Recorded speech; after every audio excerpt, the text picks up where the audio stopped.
આજકાલ બાળકો અને યુવાઓમાં જન્મદિવસ કે કોઈપણ પાર્ટીમાં પીઝા, પાસ્તા, મંચુરિયન જેવા અનહેલ્ધી ખોરાક ખાવાનું ટ્રેન્ડ વધતો જાય છે, જેના કારણે બાળકોમાં જાડાપણું, ધ્યાન ન લાગવું, અશક્તિ, થાક અનુભવવો જેવા રોગો થઈ રહ્યા છે. તમે શાળાઓ અને કોલેજોમાં પણ જોયું હશે કે બાળકો પેકેજ ફૂડ, કોલ્ડ ડ્રિંક્સ અને મસાલેદાર ચટાકેદાર ખોરાક ખાઈ રહ્યા છે.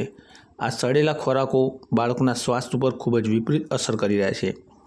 બાળકો ભારતના પરંપરાગત ભોજન ભૂલતા જાય છે, જે ભારત માટે ગંભીર સમસ્યા છે.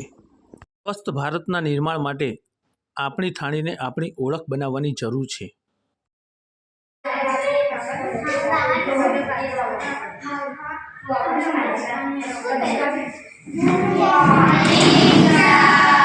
Good morning. આ શેની ગપસપ ચાલે છે? હર્ષિતાની બર્થડે છે આજે. જન્મદિવસની ખૂબ ખૂબ શુભેચ્છાઓ. બેસી જાઓ. આજે મારા જન્મદિવસની પાર્ટી છે, તમે બધા આવશો ને? પણ અસ્મિતા, પાર્ટીમાં જમવાનું શું રાખ્યું છે? Pizza, pasta, Manchurian. હું તો નહીં આવવાની. કેમ?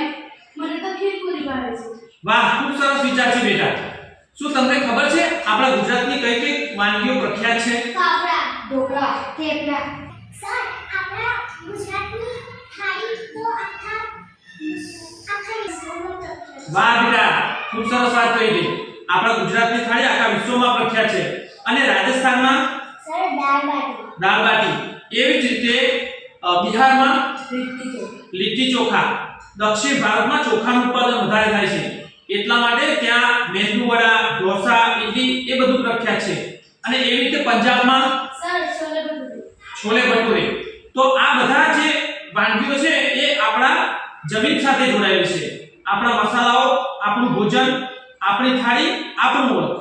આપણે વિદેશી સડેલા ફાસ્ટ ફૂડ ખાવા કરતા આપણા દેશમાં તૈયાર થતો પરંપરાગત ભોજન ખાવું જોઈએ. અને તમને ખબર છે લાડુ, શીરો, સુખડી આ બધું તો દેવોને પણ પ્રિય હતું અને એને દૈવી ભોજન કહેવામાં આવે છે. એટલે જીયા જે વાત કરી કે મને ખીરપુરી ભાવે છે, એ પણ દૈવી ભોજન છે. તો આપણે આપણા સ્વાસ્થ્યને જે સારું બનાવે એવા ભોજન, આપણા ભારતીય ભોજન જમવા જોઈએ. સ્વદેશી ખાઓ, સ્વદેશી ખવડાવો. પર ફોર લોકલ. સર, આપણી થાળી આપણી ઓળખ. તો મારા જન્મદિવસે ચરતરનું ખીચું અને ચોરા ફોડી રાખીશ. તો આપણે સ્વદેશી ખાઓ, સ્વદેશી ખવડાવો. તન સ્વસ્થ તો મન સ્વસ્થ. વિકસિત ભારતના સ્વપ્નને સાકાર કરવા આવતીકાલની પેઢીને તંદુરસ્ત બનાવીએ. Vocal for local. જય હિન્દ.